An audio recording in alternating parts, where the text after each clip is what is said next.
शालेय पोषण आहार शिजविणाऱ्या महिलेने केले विष प्राशन. नाशिकच्या नांदगावातील धक्कादायक प्रकार. अचानक कामावरून कमी केल्याने उचलले टोकाचे पाऊल.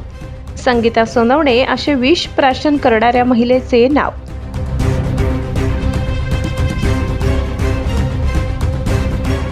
नाशिकच्या नांदगाव नगरपालिकेच्या शाळेत शालेय पोषण आहार शिजविणाऱ्या महिलांना अचानक कामावरून कमी केल्याच्या निषेधार्थ सौ संगीता सोनवणे यांनी विष प्राशन केल्याने प्रशासनाची एकच धावपळ उडाली.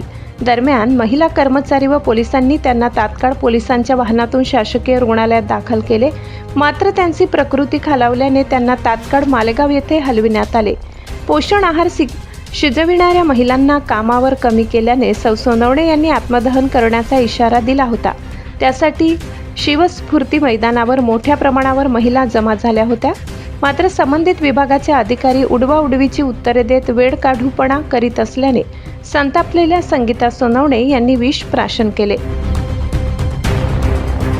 बसलेलो होतो आंदोलनाला, तर त्यांनी आमचे फक्त ते शिववाले त्यांनी फक्त आम्हाला म्हणे 5 दिवस 8 दिवस थांबा म्हणे. पण आम्हाला तिथून शाळेवरून आम्हाला काढून दिलं. त्यांनी काढून दिल्याच्या नंतर आम्ही 1 रुपये असा केला तर आधी त्यांना पत्र दिलं होतं. त्यांनी त्या पत्राचं काही दखल घेतली नाही. मग आज काय घडलं नेमकं? आज आम्ही तिथं बघतो ते आले, ते 2 शब्द बोलून गेले. मग त्याच्यानंतर आमचं असं त्यांनी आम्ही येतो तुमच्याकडे, ते आलेच नाही. बऱ्याच वेळ संगीताने आवाज दिला त्यांनी 20 मिनिटं तरी कोणीच नाही आलं. कोणीच आलं नाही. आता काय केलं? तिला जर काही झालं ना तर आम्ही कोणाचंच बरं वाईट ठेवणार नाही. आम्ही पण न्यूज पिऊन मरून जाणार आहे. आम्ही पण नाही राहणार.